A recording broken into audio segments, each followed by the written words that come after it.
Welcome to the Pigskin Party Podcast, the only podcast that combines real NFL analysis with a splash of pop culture and a dash of the random. Let's get this Pigskin Party started with your hosts, Brian McFadden and Will Southard. Welcome to the PPP. My name is Brian. You are listening to the main NFL episode. Please make sure to stay tuned for the flavor of the week, which will drop in a couple days. Please make sure to subscribe wherever you're listening or watching this and tell a friend, because that's how we grow this Pigskin Party. Joining me as always to help me break down whatever's going on in the NFL, and we do have some stuff to talk about today, Mr. Willie Southard. Hopefully we'll minimize the amount of inappropriate comments, but I doubt that. How you feeling, dude? I'm feeling like this is the one day. How many days are in a year? 365 of them. This is probably the one day that I care anything about what the Jets do. And it's kind of exciting because they did some good stuff. So we got some good news. I mean, well, the Jets are champions of the offseason. They have been for years, right? They're always good at hyping their fan base up and making it seem like they're actually going to be relevant. And then, of course, that doesn't take long. But we're close to the draft, so each passing day gets better. This is true. Let's go ahead and bring in our guest. We do just have one guest this week, but it is a very special guest. Let's bring in Jake Liscow, who is a co-host of the Locked On Bengals and Locked On NFL podcast and Cincinnati Bengals fan. Jake, welcome to the PPP. How you feeling, man? Hey guys, we're doing all right in Cincinnati. There's a circular debate that's been raging on Twitter that's made its way into the national spotlight. Team Chase, Team Sewell. I'm sick of it. And there's nothing that is being said at this point that hasn't already been said. But both players, very good at football, and the Bengals will likely draft one of them. So as soon as the draft gets here, we'll have something new to talk about. We'll be able to talk ball again and stop getting into these circular arguments here in Bengals Twitter land. Well, you can always take alert. Chase Daniel instead. I don't even know what that. Yeah, just you feel free to ignore him because he'll make random comments from time to time. Spoiler alert: I will be asking you who you think they should take at number 5, but we'll get to that in a second. In case you hadn't figured that out, we are doing the Cincinnati Bengals for our team deep dive this week. Before we jump into that, though, Jake, why don't you tell everybody a little bit about your podcast and kind of where they can hear you? Yeah, so the Locked On Bengals and Locked On NFL podcasts are both part of the Locked On Podcast Network. We are daily, as in 5 days a week, focused on specific teams, or in the case of the Locked On NFL podcast, the entire league. We've also got, NFL draft, NBA, MLB. We cover pretty much every professional team, a bunch of college teams as well. So if you're interested in daily content about your favorite football team, highly recommend go find the Locked On podcast local to you. My personal experience, I worked for PFF back in 2012 for a year, have done some writing on and off, and have been doing the Locked On Bengals podcast for about 2 years now, Locked On NFL for a couple of months now. So expanding my horizons to cover the entire NFL a little bit, but certainly my daily focus is on the Cincinnati Bengals. And, we do a lot of research into their tendencies and when you cover a team and you talk about a team, 200 times a year, because we're only 5 days a week, daily for weekdays, we do take a weekend still, you get to know the team pretty well. So that's certainly my area of expertise. You know what's weird about the Bengals, right? Like, historically, when you think about the Bengals, right, you kind of just, for a normal NFL fan, you're like, whatever. The team from up there who's irrelevant, right? Had Chad Johnson a while ago. But now, if you think about it, honestly, there are a lot of young, sneaky good, talent around that offense. Like T. Higgins, probably the unheralded, fantasy darling to some, who played DFS last year. That, and with Tyler Boyd's emergence, where it came from, they've got some weapons now. It's not the team that it used to be, you know what I mean? Especially with Joey. So I know we'll talk about that's the most important thing is they have the quarterback. And once you have that, all the rest is just icing on the cake. Mad respect for anybody who podcasts daily. I have trouble getting Will to put his pants on once a week. So trying to get that 5 days a week is an endeavor that I don't wish to partake. But Jake, thank you so much. taking the time out of your busy schedule to come on and talk a little bit of Cincinnati. Let's go ahead and jump right into that. We're going to do the team deep dive first. So we're switching up the format a little bit, but we just want to get right into talking about the Bengals because unlike in many years past, as Will alluded to, we actually have some fun, interesting things to talk about with regards to Cincinnati. So first, I wanted to get your thoughts on the 2020 season as a whole. Obviously, win-loss record wasn't great. They're finishing with the number 5 pick, but looks like you have the quarterback of the future, some pieces in place, definitely played competitive, especially towards the end of the season. But Jake, what is your kind of bird's eye view on the 2020 season for Cincinnati? There was a lot of hope going into the season that was placed almost entirely on Joe Burrow's shoulders. Burrow energized the fan base. You talk about Chad Johnson bringing them into the national spotlight in a way that they haven't really been there since Chad was with the team. I mean, the way that Will talked about the Bengals is like they've been a bad team. And you go back to 2010 to 2015, they're in the playoffs every year. And then they're kind of a middle of the pack team for a few years. And then things go totally off the rails and Marvin Lewis ends up getting fired. The last few years, they have been a bad team. Absolutely have been a bad team under Zach Taylor. The last 2 years have been rough for them. But there's this national perception of the Bengals that, you know, they're just, well, to be very crude about it, poverty franchise is what people insultingly refer to the Cincinnati Bengals as. But you go back to early 2000s, 2003, 2004, they bring in Marvin Lewis, they draft Carson Palmer, and then Carson Palmer for 2005 is actually in the conversation with Peyton Manning, Tom Brady, Drew Brees at the time to be one of the best quarterbacks in the NFL. Then he gets his knee torn by Kimo von Oelhoffen in that playoff game when they have the wide receiving core of TJ Houshmandzadeh, Chad Johnson, Chris Henry. Chris Henry later loses his life prematurely in a tragic accident, and the whole thing kind of spirals with Carson in Cincinnati. You know, he's on this trajectory to be a superstar quarterback. The knee and subsequently an elbow injury really derailed that until he got to Arizona much, much later in his career. So I know you asked about 2020, but I just find it interesting because there is this national perception of the Bengals that they're kind of a doorstop, a doormat rather, just somebody that's not very interesting at all. But, you know, you go from Carson Palmer to Andy Dalton to Joe Burrow.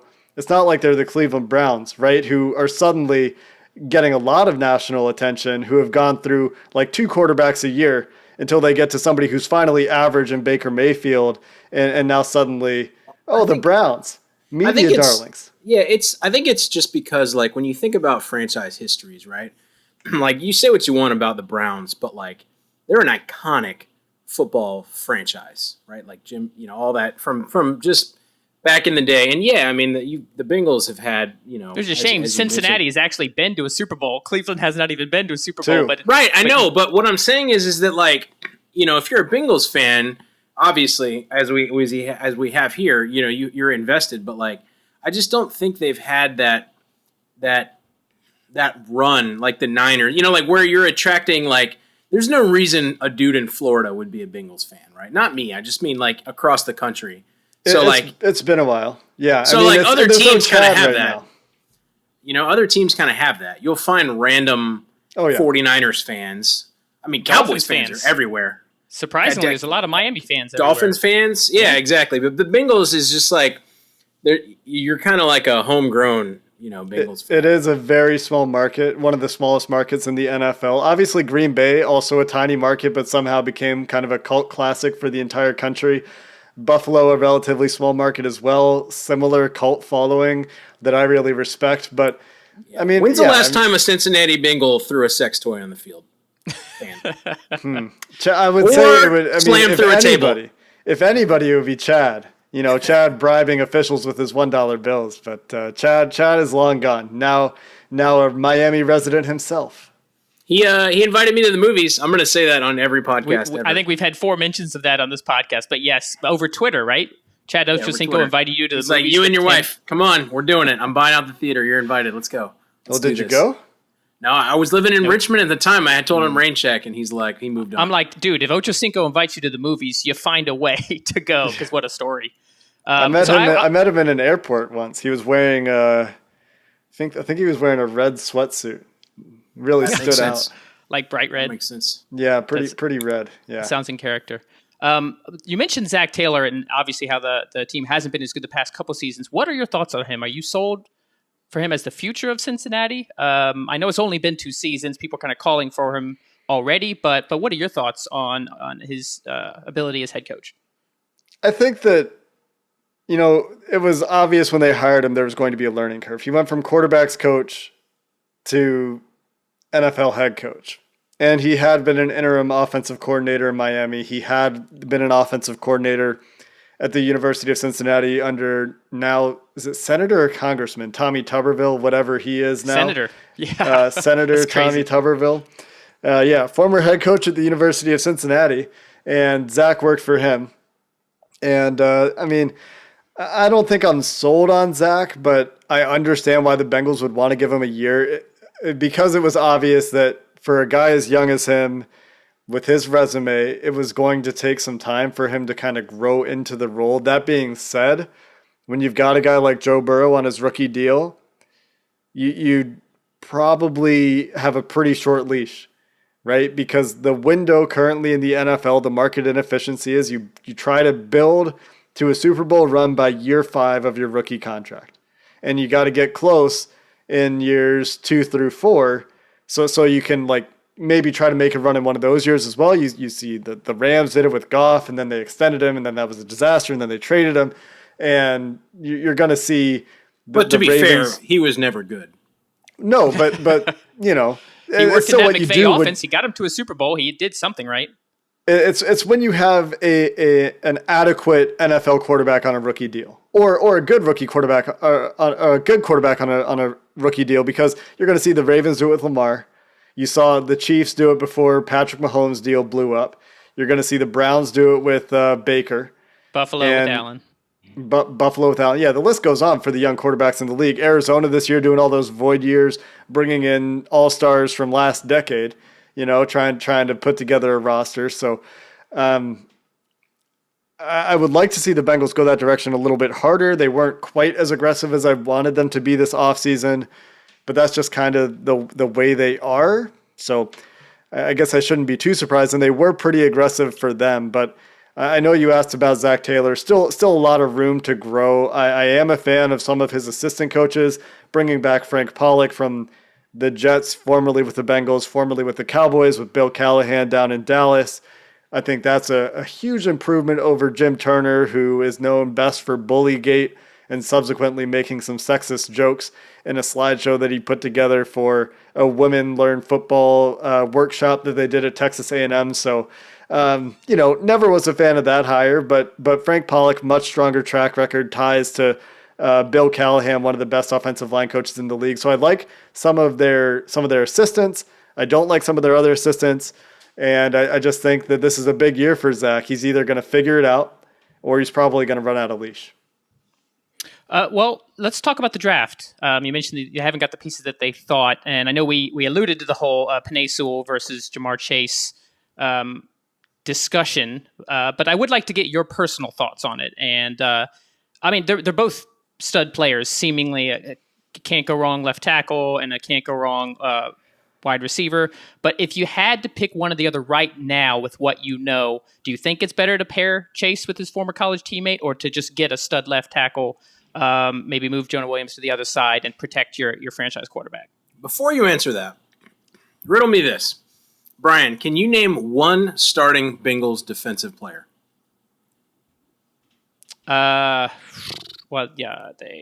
my point. So that's a good because we're debating Jamar Chase versus Penei Sewell, but they lost Lawson. Their defense is, I don't know, man. I would like to get, before you debate those two, maybe you can, but do you think the defense is in any way positioned to be able to make that run that you're talking about? They have pretty good offensive talent. I literally can't think of anything. That's Larry Ogunjobi is the biggest name, I think, on that entire defense.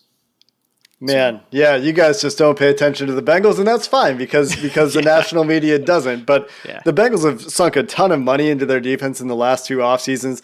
Trey Waynes just got paid a bunch of money. They probably shouldn't pay him as much money as they did, but Trey Waynes, they paid. He has a $15 million cap hit this year. DJ Reader, they brought in from the Texans, one of the best nose tackles in the NFL. Yeah. They signed Trey Hendrickson to replace Carl Lawson. He was like second in the NFL in sacks last year. I think Lawson is actually the better player, but Trey Hendrickson, at this point, a household name. Jesse Bates was I believe, second team All-Pro free safety, probably should have been on the first team. So Jesse Bates, a free safety. Von Bell, they brought him from the Saints last year. Strong safety, pretty good player there. Chidobe Awuzie Cheeto from Dallas, hyper-athletic corner, second-round pick, was one of their bigger signings on defense at corner this year. He's going to replace William Jackson on the other side of the field from Trey. In the slot, Mike Hilton comes over from the Steelers, one of the more productive slot corners in the NFL. Quite a bit of turnover, productivity, one of the best blitzing slot corners in the NFL. So, yeah, I mean, I think there's still some work to do there, but I'm actually pretty fond of the secondary depth at this point. I mean, Eli Apple currently, I think, is the fifth corner. Not that Eli Apple is good, but he's like the fifth or sixth corner on the team, and that's pretty quality depth after they were starting LaShawn Sims for a number of games with some injuries they had last year. So the defense has made some strides with the free agent acquisitions they've had. As far as young guys on the defense, Sam Hubbard is another one to mention along with Jesse Bates, both of those guys in line for extensions. So I think I just named all the non-linebacker starters on the Bengals defense. Did you just go full Sean McVay? I feel like you did. What's that when mean? you're like where he just sits there pregame and scouts and names every person on the opposing team, just to kind of show that he can. Yeah, I mean, so this is something that you see coaches do sometimes. They're like, "Oh, well, what do you think about your offensive line?" And you'll see an offensive line coach. Well, we got Bobby, and we got Fred, and we got Trey, and it's like they're not good players. Well, Trey Hopkins is a fine player, but they can say names. But those guys I mentioned, like they all have specific roles. They have certain things that are pretty strong qualities about them. So the linebacker certainly a question mark. They're all either in their second or third year. Jermaine Pratt, third round pick 2 years ago, is expected to take a leap. Former safety from NC State has had some trouble transitioning and being consistent in the NFL, especially with taking on blocks, as you would expect from a former safety. But also the coverage flexibility, the hips haven't been quite what you need to see in terms of the ability to flip and run with guys. So he has some work to do. They did invest 3 more draft picks in the linebackers in the 2020 draft in the third round. Logan Wilson from Wyoming, really smart guy. I think he was he came into the league at 23, so a little bit older, but a good athlete. Had a year to learn the NFL, adjust to the speed coming from Wyoming. Obviously, that is a massive jump.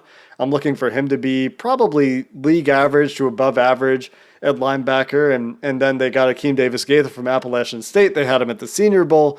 Again, massive competition jump from Appalachian State to the NFL.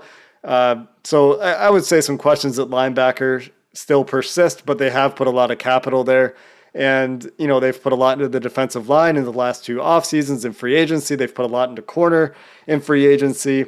And Jesse Bates is one of the best safeties in the league. So a long way from talking about Sewell and Chase there, but to address I was going to bring the it back, question but Will likes defense, to derail things. Yeah, that's what I think that there's. It's a fair question because about a 0% chance they're drafting defense at 5. No, yeah, but it's. I think it's a fair question.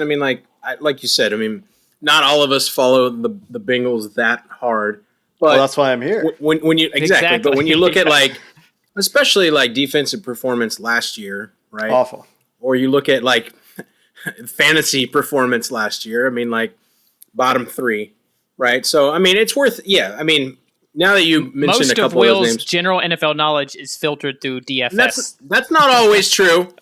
But what I'm saying is that when I forgot a couple of those signings, but that's kind of was my point. Is just for people. I forgot Hendrickson went there. It was there was so much going on. It was like a quick little blip. That was the Bengals' day 1 move. Yeah, that's totally fair. DJ Reader got hurt last year. Trey Waynes got hurt last year. They were down to their 6th corner, who was a disaster. And literally any time the opposing team, third in anything, throw it at LaShawn Sims. Need a touchdown? Throw it at LaShawn Sims. The guy was a disaster for them last year and was forced to start a whole lot more than he should have. But injuries obviously can't be the only excuse. I think there's some scheme issues with Lou Anarumo that he has to get ironed out, the defensive coordinator.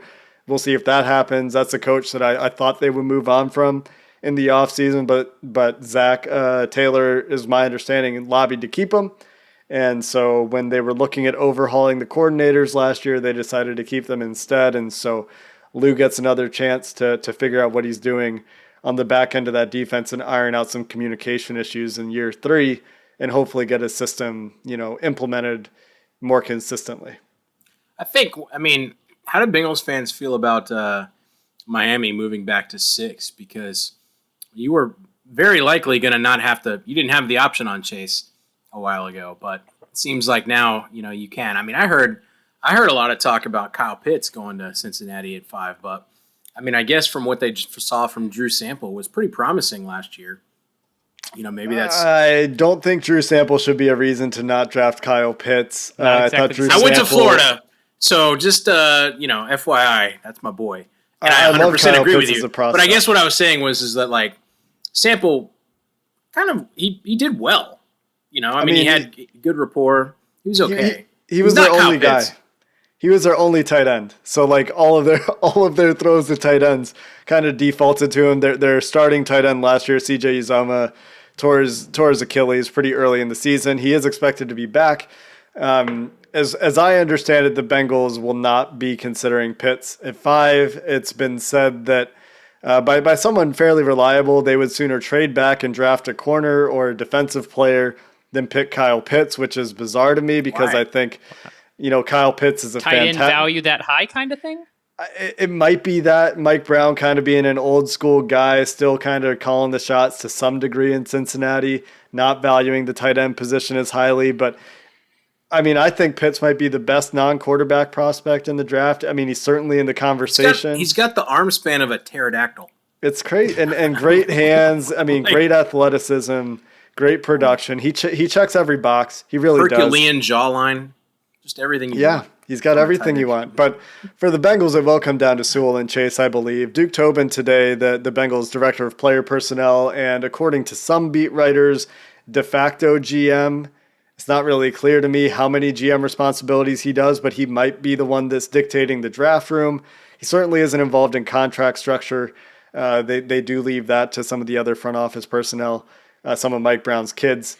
But that's the nature of the family business. But Duke Tobin said today he was on with Dan Horde, who does the radio play-by-play for the Bengals in Cincinnati, and they were talking about a trade back, and Duke's position is essentially that they feel like they're in a position to draft a premium player, and they want to make sure that they don't get greedy and miss out on the opportunity for a premium player. And I think that's talking about Sewell and Chase. And so, with the Carolina trade for Teddy or for Sam Darnold today, kind of taking them out of the quarterback trade market. I don't think there's really a trade back that would be attractive to the Bengals unless it was just an absolute haul. Like if Atlanta maybe goes Denver. Yeah, but even then you're probably missing on Chase and Sewell if you go back to 9. So it would have to be like 2 future first round picks and some seconds and stuff. Like it would have to be a haul, I think, for the Bengals to be moved, and I don't think Denver has any reason to pay that price. So it'll be interesting to see what Atlanta does it for, if they go quarterback or if they go for, if they take a Sewell, or I don't think Chase is as likely, but maybe they want a Julio heir. If they don't go quarterback because they restructure Matt Ryan's deal, then it gets, the decision might be made for you if they don't go Pitts, but I truly believe that it's between Sewell and Chase for the Bengals. I don't believe they've made up their mind. I think that there is a contingent in the front office that would rather draft Penei Sewell and has been on that boat for maybe a year if they had the opportunity to do so when they were scouting, Justin Herbert and watching his 2019 tape at that time. And I think that there are probably some people in the front office and some coaches that are hard on the Jamar Chase train.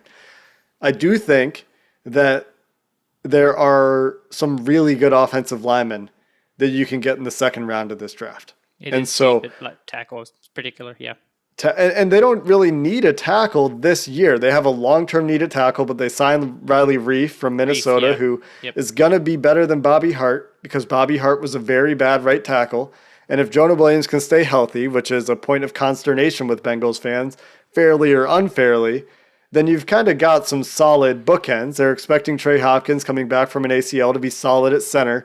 And at left guard, they've got a couple veterans in Xavier Su'a-Filo and Quinton Spain, neither of whom are all-world, but should, if they compete, be average at left guard. So that leaves a glaring hole at right guard. And for me, that speaks to, sure, they could draft Penei Sewell and move one of the tackles into right guard. That would probably work. And it would probably be fine. They could draft Penei Sewell and come back in the second round and get Landon Dickerson or Creed Humphrey or Wyatt Davis or Alex Leatherwood and just go in on fixing the offensive line that everyone in the national media only knows for giving up the play that tore Joe Burrow's knee. It's quite a different unit now than it was then in that game, or the players that gave up all the pressures. And a good number of the hits Joe Burrow took last year were a result of guys not getting open or him trying to hold on to the ball and create the way he could do at LSU and can't necessarily do in the NFL because guys are more athletic. So for me, it seems like there's a world where an optimal outcome involves picking Jamar Chase at 5, which hypothetically gives you a guy that wins at every level of the field, could really go a long way in helping with the deep ball problems that Joe Burrow had, because those two were incredibly productive on deep passes at LSU. And I'm talking deep sideline shots, not necessarily post or 20-yard routes or whatever. There's some back shoulder stuff in there for sure, but those two guys were very productive together. And then you can come back in the second round, get any of those 4 guys I just mentioned, Dickerson, Humphrey, Davis, Leatherwood if he's there, Dylan Radins if he's there, a number of prospects that I feel can be really strong, either guard to tackle or just transition to guard or just straight up play guard in the NFL. And then you kind of do both. You improve the offensive line with a premium second round pick, and you can get the receiver in the first round. But that being said, I don't have a terribly strong preference. And I know they're different players, so you can't exactly do this, but when you look at what Justin Jefferson has done in the league, in that with Kirk Cousins, right? I mean, like it took him a bit, but he found his way, right? And man, if you can get that, on your offense, paired that with Boyd and Higgins, who's that big, end zone slot target that he is, you could have some weapons. And I mean, I guess the one knock on Kyle Pitts, and I don't truly believe this, but the one knock on him is you don't draft him to block, right? Like that's not. He's made a lot of improvements, but you really don't want to get him to augment your line, right? Like that's not his forte. So, if you really want that outside, receiver threat, it could be some. I tend to like your assessment of what they should do, and steal him from Miami. I just have strong feelings about the second round offensive line. Unless you have a bunch of teams reaching on offensive linemen in the first round, I just feel like there's going to be compare him with Burrow, who he already has chemistry with. You know what I mean? And he talked about that after his pro day. He's like, yeah, it'll take us, a couple of days to get it back, but we've obviously worked together a ton. 1,700 yards or whatever it was in 2019. 20 touchdowns. Yeah, ridiculous amount of touchdowns. Like I hate crazy. LSU with a passion, but you got to respect what they did in that Joe Burrow. Yeah. I mean, absolutely. They had the talent was off the freaking chart, but I mean, he is not bad. Look at what Justin Jefferson has become from that offense.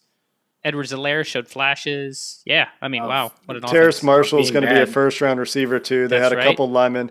I mean, they did win Offensive Line of the Year somehow, despite having 2 terrible offensive linemen on that team, 2 pretty good ones and 1 average one. So I don't think that was necessarily deserved, but yeah. Well, when your receiver gets open in a half a second and Burrow just, so I don't know, man. It could be fun. I think that changes I know we're not going to talk about Miami, but I think it changes the strategy for Miami a little bit.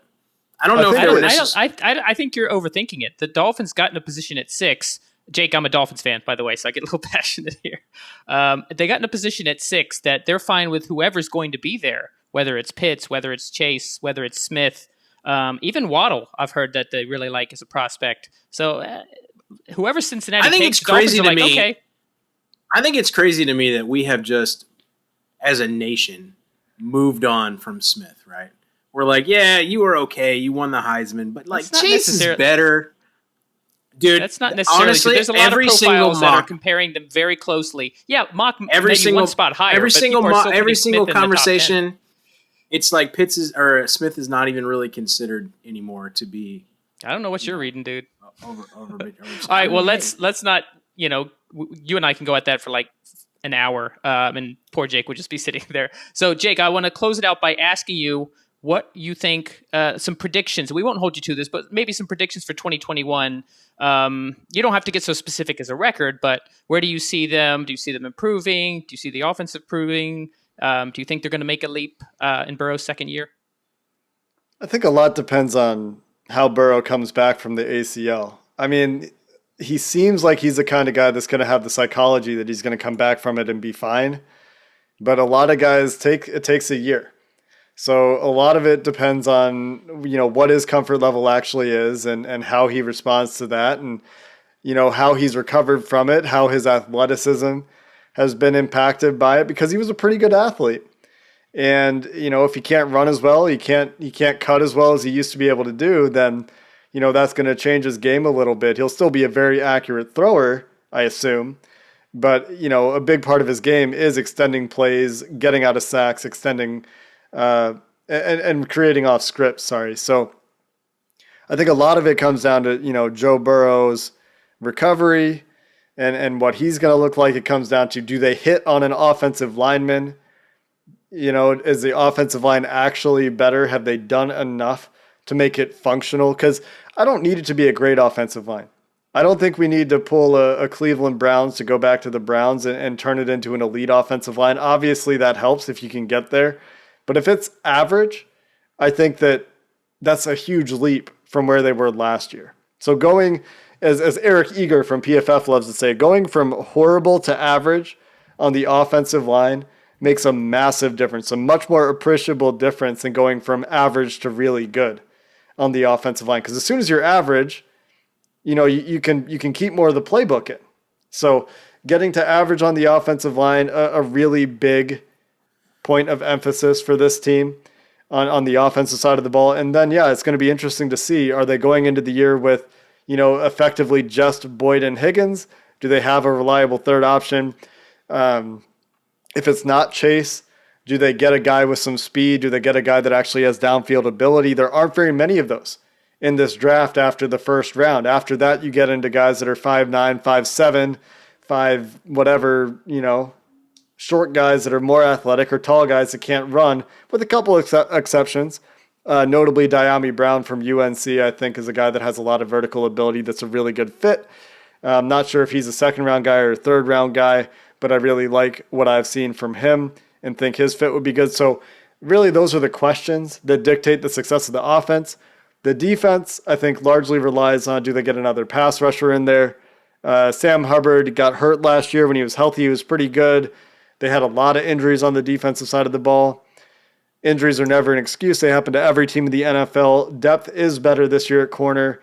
Not sold on depth yet on the defensive line, and that is something that's going to be really important for the skill set of the corners they have. They are going to need a better pass rush coming from one of the worst pass rushes in the NFL last year, and really that means, who's a third edge rusher? That's what they need right now. Who's a three tech? Can they get a guy like Milton Williams, who has a very similar mold in terms of build and athletic testing to Geno Atkins coming out of Louisiana Tech, a sleeper that I love the fit for the Bengals. So can they find a three tech? Can they find a productive edge rusher? Can they clean up the communication issues in the secondary? And if all that happens, there is some talent on this team.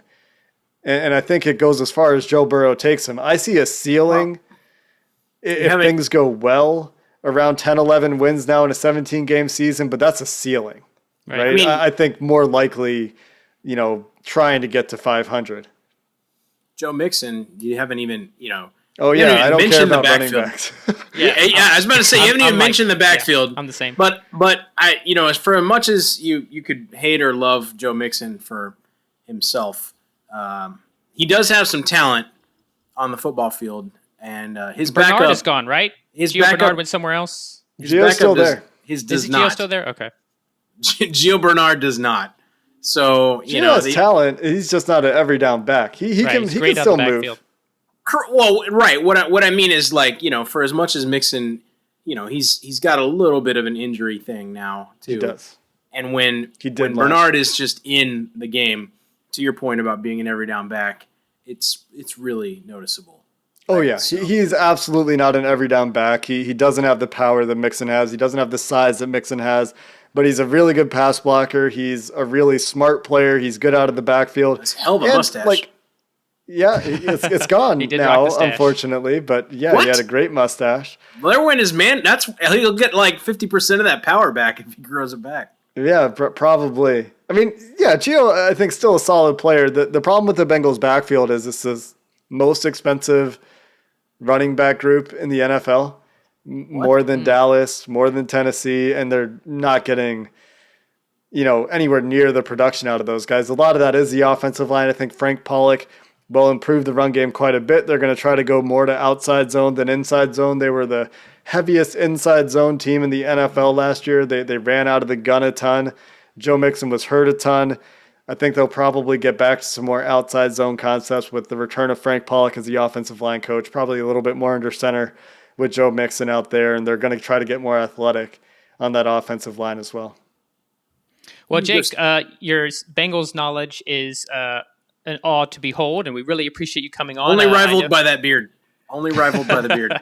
The beard just adds to his smarts. But yeah, thank you so much for coming on, Jake. You need that kind of beard in Cincinnati. Yeah, he's not in Cincinnati anymore. In Canada, you really do need that kind of beard in Canada. I'll be back in Cincinnati at some point this year, I hope. Nice.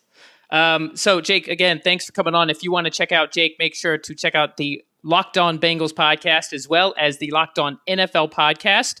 Jake, once again, thank you so much for coming on the Pigskin Party podcast. Appreciate all your insight. You clearly know a lot more than us when it comes to the Cincinnati Bengals. I hope for your sake that things are looking up for Cincinnati. Hope to have you on the show again in the future, and take care, man. Thanks, guys. Hope I could provide some insight into the team that nobody pays attention to or cares about. And I don't blame you if you're listening for that, but sad, but hey, true. At least maybe now you learned something new. Yes, well, we certainly did, or at least I can't speak for Will. I know I did. Thanks again, man, and really appreciate your time.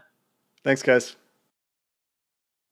So let's go ahead and move on to the news, and there is some big news that broke earlier today. Will mentioned it a little bit earlier in our show, and that is we have a trade, a big-time trade. The New York Jets have traded quarterback Sam Darnold to the Carolina Panthers. Terms of the deal are a 6th-round pick this year in 2021, plus a 2nd and a 4th in 2022. Now, it's important to remember that Sam Darnold obviously has had some rough past couple seasons, but he's still only 23 years old, and he gets a fresh start playing for Matt Rule in Carolina. So first, I want to get your thoughts. It's just me and you now, Will, rocking the rest of the episode. First impression, what are your thoughts on this trade? Love this for Sam. I always thought he was better than that god-awful franchise was putting him through. But now, he's in a position where, their running game was, Le'Veon Bell was not a thing, right, anymore. Comes down, gets Christian McCaffrey. He gets Robbie Hendrickson back. Yeah. They had a nice connection. One of the only bright spots in New York 2 years ago. Samuel's not there anymore. DJ Moore still is. Still has DJ Moore. So they've got some weapons, right? And they still have the number 8 pick. So they're not trading up for a quarterback. They've still got that pick to use on maybe another weapon or a defensive player. And Carolina has always been a run first team, right? That's kind of their thing. And so that should take a lot of the load off Darnold. He doesn't need to do what he was being asked to do in New York when Stephon Gilmore and the Patriots defense had him seeing ghosts, right? If you remember that. Of course. I love it for him, man. He's a clear upgrade on Teddy Bridgewater. You could say what you want. Oh, yeah. As far as Teddy being... They got him for a song, too. Yeah, and from what I heard, so Ian Rappaport was reporting that there weren't really any other suitors and that the entire league was aware that Darnold was available, but they just weren't getting any serious offers. And it really was only Carolina the whole time We had heard multiple times that Carolina was in on the Deshaun Watson sweepstakes, and when that became increasingly clear that was kind of a toxic situation, it looked like they rearranged their efforts to go after Darnold. And to give up only a 6th this year and a 2nd and a 4th next year for a quarterback who was very highly rated. If you look back at ratings, he was on par with Zach Wilson when Darnold was coming out of college, only 23 years old, gets out from under Adam Gase and the Gase effect, and which is a real thing. I mean, they talked about him like he was Trevor Lawrence back in the day, right? Like Darnold was like the second coming and then in his college career, he didn't have as crazy a year as he had his freshman year, but I mean, but he had the tools, and he did show promise at the end of his rookie year with the Jets. So he has shown some flashes in the NFL. And as we know, Adam Gase gets to you and your entire game is affected. But we've seen other players flourish when they get out from under him. So I completely agree. I think the biggest winner in this is Sam Darnold himself. We have said on this podcast, I've said myself, that I think he needs a fresh start. Even though they got a new coaching staff and Robert Saleh in New York and Mike LaFleur at offensive coordinator, I just felt like he needed a fresh start. It's a mental reboot for him. I think Carolina is a great place with a player's coach, with some weapons around him, and the arrows up there. So what I want to ask now is, so it's clear they're drafting a quarterback now, the Jets, right? Poor bastard. But hey, it's a new regime. Robert Saleh, I think, was a great hire there. I think Joe Douglas has really been stacking draft picks. I mean, they're going to have the ability to build around whoever's the quarterback, likely Zach Wilson. So we could be setting up a possibility of seeing quarterbacks go certainly 1 through 3 and maybe number 4 if Atlanta ends up taking a quarterback and feel like they need to get Matt Ryan's successor. Are you just that? Do you think the Jets franchise as a whole is just that bad that it doesn't matter who's coaching it? Whoever goes there is just going to die? I mean, I just don't think they have.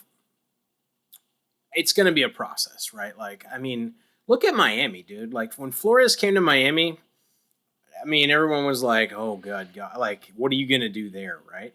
And they have done it somehow.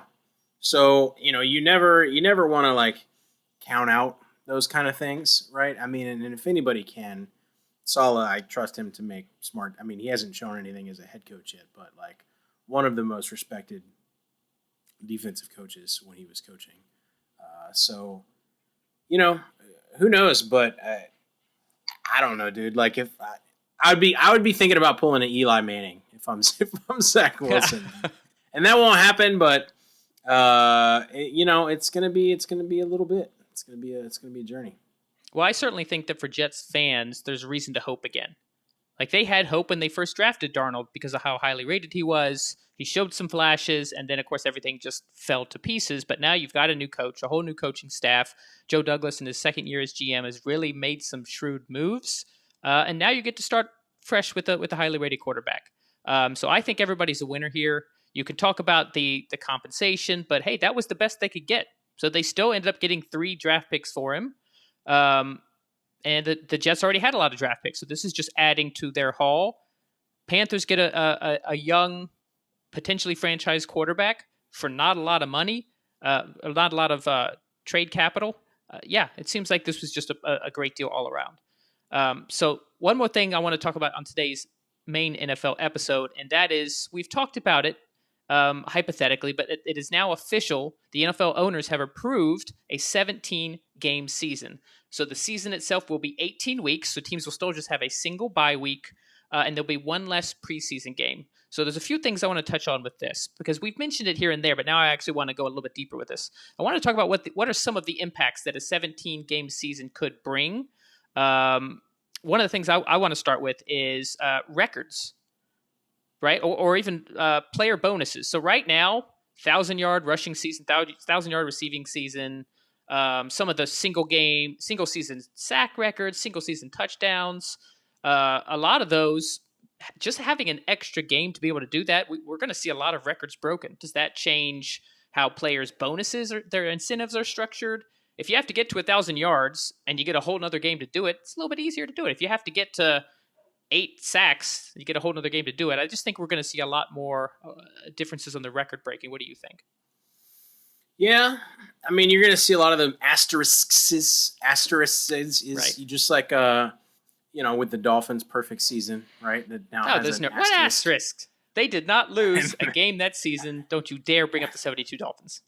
So, I mean, but that's the nature of the beast, right? Is like, you always have like, here's this record like in the Super Bowl era, right? And all those kind of things. So that's just sort of the nature of the beast. I mean, I don't think any player is going to be sad about having an extra game, especially as incentive laden contracts.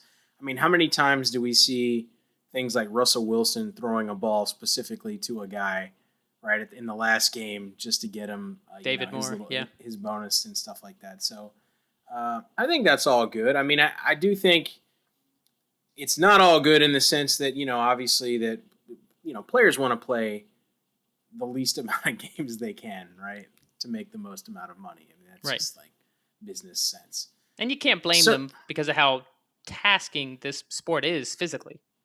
And I mean, for the fans too, right? Like, think about this. If you're going, say that just the nature of your work or the nature of your schedule or whatever, you're attending the last game of the year, like, it sucks. I mean, I understand that, like, teams want to rest their starters, but like, if you're spending your money to go to a game, you don't get a discount because the team is resting everybody who's relevant that you care about. You know what I mean? Right. So there's a little bit of that too, where,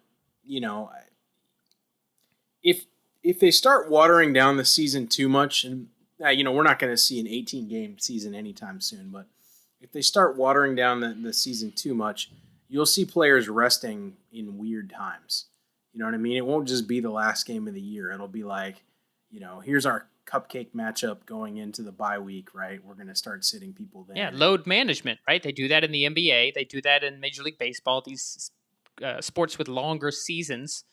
We could see that now. If you've got a cupcake matchup, like you said, that's not really relevant, and you need to rest Aaron Donald, by the way, because his ribs hurt or something like that. Yeah, I could see that happening. Certainly could have an impact on fantasy if teams actually do start to do that. These random, hey, it's week 12. Our bye week was week 4, right? And we're gonna play like 6 more games. Let's give Julio a day of rest and not play this week. Well, he'll need to. I mean, he takes off every third down anyway, so there's okay. And of course, there's the talk we've mentioned a few times, the extra injuries. So just one more game. If we had Amanda on here again, Amanda Ruler from last week, I'm sure she would talk about soft tissue and all that stuff she knows about as a trainer. But how that just an extra game could lead to more injuries. Could you have star injuries? One thing I want to mention, though, so I actually read Bill Barnwell has an article out on ESPN about some of the impacts of the 17th game season. And one thing that I had not thought of that he brought up is added parity, meaning a more equalizing of the league itself. Because this extra game is going to match people according to standings across the conference. So in other words, the Chiefs will already play every number 1 seed from each division in the AFC. They do that every year. The number 1 seeds always play the other number 1 seeds. But now they're going to get an additional number 1 seed from the NFC. And likewise, a 4th place team will end up, like the Jets, will end up playing all the 4th place teams in the AFC, as well as an additional 4th place team in the NFC. So that means that the stronger schedules get even stronger and the weaker schedules get even weaker. So it was just a fascinating point that this could, less separation between the top record and the lower record, which I'm a fan of. I think most NFL fans like parity. That's why they start to hate the teams that are really good perpetually. I think it's just whoever plays the NFC East the most, right? I don't know. Washington looking up. Joe Judge, and it's got the Giants in a good position. The Eagles are still a mess. Cowboys. What kind of money would you have to put on the football team winning that division? Nice catch. I saw you wanted to use the R word. Nice catch. Not that R word, by the way. I mean, they've got to be the clear favorite at this point. Washington. They had a top 5 defense in the NFL last year. They added to it by adding William Jackson from Cincinnati, who Jake mentioned earlier. And they've got a huge upgrade at quarterback. They've added a great weapon in Curtis Samuel. We've talked about them on this podcast before about being a winner in the free agency realm. I don't really see anyone that could match that. And of course, you never know what can happen. But Chase Young going into his second season, he's only going to get better. I don't tend to bet on those things in general, but if I was, I'd throw something down on Washington winning that division. Yeah, I mean, man, you talk about defense, like, I don't know, dude. Like, I know we just got off of the Bengals feel good moment, but man, I would be really hyped. Jake has me hyped for Cincinnati. I would be really surprised if the Bengals just come out and like just are a defensive stalwart. Like, that defense has been so bad. You know what I mean? For the recent memory. So he mentioned something about the offensive line getting to average. What if the defense gets to average, but that offense itself is elite? Look at the Chiefs. The Chiefs they didn't have a great defense when they won the Super Bowl. They didn't have a great defense last year. It wasn't the worst. It was mid-tier. So you don't need a stud defense. You need a mid-tier defense. If you get Joe Burrow taking even a bigger leap in his second year with all these weapons, and they're putting up 30 points a game, that's all it can take. We're still for the record. I don't think that's going to happen. I'm just, I want to be clear that you just compared Joe Burrow, Tyler Boyd, and T. Higgins to Patrick Mahomes, Tyreek Hill, and Travis Kelce. Possibly Jamar Chase. This is assuming they take Chase, really. In other words, if they don't go huge upgraded O-line and they take Chase instead. So you basically said, if we can make the O-line average and we can make the defense average, then our slightly above average offensive talent should really carry us. I said it was a hypothetical. Once again, hypothetically, if we can be average, we'll be average. Okay. Well, it'll still show improvement, although there's not. It won't be too hard to improve. They had the number 5 pick this year. All right, what's the deal with the harmonica? You popped that on before. That's what I make when you start talking about. That's the noise I make when you start talking about the Bengals being average and being excited about it. When you have somebody who's so knowledgeable about Cincinnati the way Jake he was very knowledgeable. He really knew that. You would hope if you podcast every day about the Bengals that you would be knowledgeable about the Bengals.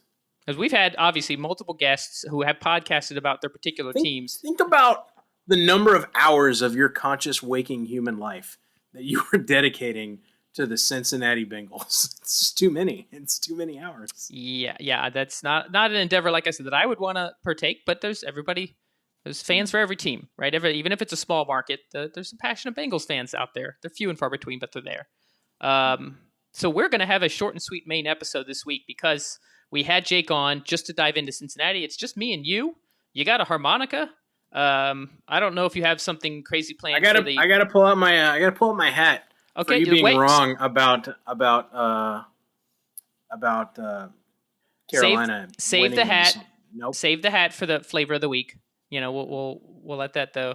Although last week you popped a hat in both episodes, so fine, I'll save it. Okay, fair enough. It's gonna be good. Good. Looking forward to it. If you are listening and you want to watch exactly what silly hat Will has on this week, he was texting me earlier about how perfect it is. With regards to my prediction was that Carolina would be the one to sign Deshaun Watson. That was, of course, before all the allegations, and Carolina clearly has gone on to Sam Darnold. So apparently the hat reflects that. As I mentioned, we've got a short and sweet episode. Let's go ahead and wrap it up so we can get right to the flavor of the week. Really excited that we had Jake on, went super deep. This was like an extra supersized deep dive into the Cincinnati Bengals, which is not something you see every day. Please make sure to subscribe, tell your friends, leave us a 5-star review. We're still perfect. We're still batting 1,000 on those. I'm just waiting for a 1-star to come in to complain about Will. It hasn't happened. So, hey, I'm going to keep singing these praises while I can. Check us out on social media, Twitter, official PP Pod.